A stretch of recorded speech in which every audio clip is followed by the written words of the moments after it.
जिस साल भारत आजाद हुआ यानी साल 1947 में गवर्नमेंट एम्प्लॉयज को मिलने वाली मिनिमम मंथली सैलरी पता है कितनी थी? 55 रुपए। फिर समय दर समय बनते रहे पे कमीशन और बढ़ती गई गवर्नमेंट एम्प्लॉयज की सैलरी। कुल जमा 6 पे कमीशन के बाद साल 2016 में आया 7वां पे कमीशन, जिसके बाद सेंट्रल गवर्नमेंट एम्प्लॉयज की मिनिमम सैलरी कर दी गई 18,000। अब केंद्र सरकार ने 8वें वेतन आयोग की भी घोषणा कर दी है। सेंट्रल गवर्नमेंट एम्प्लॉयज के लिए है तो ये बिल्कुल पैसा वसूल खबर, लेकिन थोड़ी जिज्ञासा और थोड़ी चिंता इस बात की भी है कि उनकी सैलरी बढ़ेगी तो कितनी बढ़ेगी और क्या इसका कोई पैमाना भी है। पैसा वसूल के इस एपिसोड में बात इसी पर।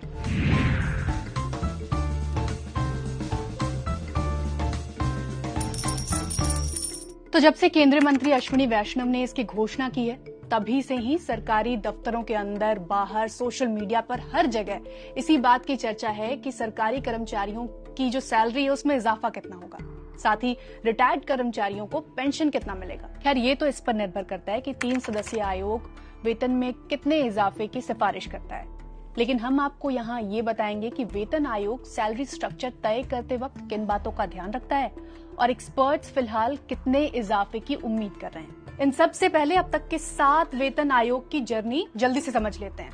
तो देश में पहला वेतन आयोग साल 1946 में गठित हुआ। इसकी सिफारिशों के बाद मिनिमम सैलरी जो है गवर्नमेंट एम्प्लॉयज की वो तय की गई 55 रुपए और मैक्सिमम 2,000 रुपए।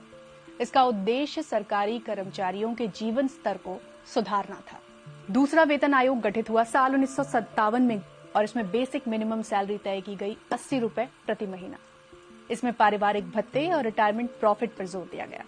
तीसरे वेतन आयोग से बेसिक मिनिमम सैलरी जो है वो बढ़कर 185 रुपए हुई और फिर साल 1986 में लागू हुआ चौथा वेतन आयोग और मिनिमम बेसिक सैलरी बढ़कर हो गई 750 रुपए।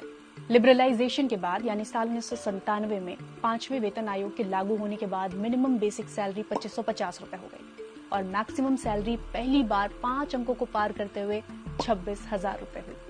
छठा वेतन आयोग साल 2008 में लागू हुआ, जिसके बाद मिनिमम बेसिक सैलरी बढ़कर हो गई 7,000 रुपए।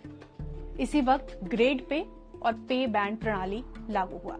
7वें वेतन आयोग ने मिनिमम सैलरी को 18,000 पहुंचा दिया और अधिकतम सैलरी हो गई 2.25 लाख रुपए। सरकार के सबसे बड़े अफसर माने जाने वाले कैबिनेट सेक्रेटरी और उनके समकक्षों की बेसिक सैलरी 2.5 लाख रुपए तय की गई। अगर पेंशनर्स की बात करें तो छठे वेतन आयोग के बाद जहां मिनिमम पेंशन 1,275 रुपए से बढ़कर 3,500 रुपए हो गई थी, वहीं 7वें वेतन आयोग के बाद मिनिमम पेंशन को बढ़ाकर 9,000 रुपए कर दिया गया। छठे और 7वें वेतन आयोग के लागू होने के दौरान जिस एक टर्म की सबसे ज्यादा चर्चा हुई वो था फिटमेंट फैक्टर। इस फिटमेंट फैक्टर से ही तय हुआ कि कर्मचारियों को कितनी सैलरी बढ़कर मिलेगी और पेंशनर्स को कितनी ज्यादा पेंशन मिलेगी।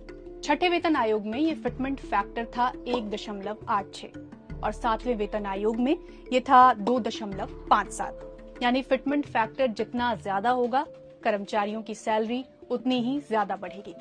तो कर्मचारियों की सैलरी तय करने वाला ये फॉर्मूला यानी फिटमेंट फैक्टर होता क्या है और कैसे काम करता है? तो फिटमेंट फैक्टर सरकारी कर्मचारियों और पेंशन भोगियों के वेतन और पेंशन में सुधार करने के लिए उपयोग किया जाने वाला एक फॉर्मूला है। ये कर्मचारी की बेसिक सैलरी को एक मल्टीप्लायर से बढ़ाकर नए वेतनमान में ले जाता है।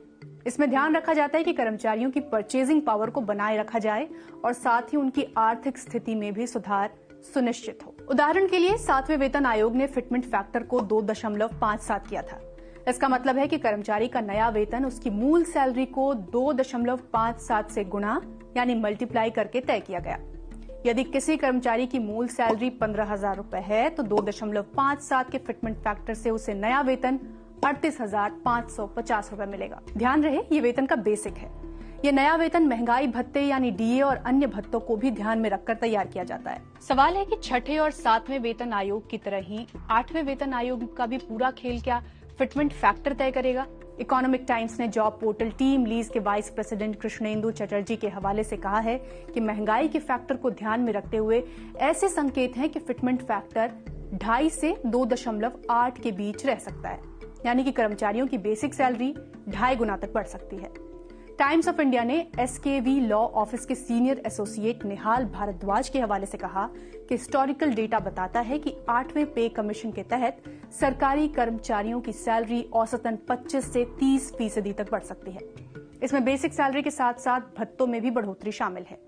हालांकि कई कर्मचारी संगठन फिटमेंट फैक्टर 3 से 3.5 रखने पर जोर दे रहे हैं। और हाँ, अगर एम्प्लॉयज की सैलरी बढ़ेगी तो इसका फायदा उन्हें ग्रेच्युटी में भी मिलेगा, यानी ग्रेच्युटी की रकम बढ़कर मिलेगी। तो पैसा वसूल के इस एपिसोड में इतना ही।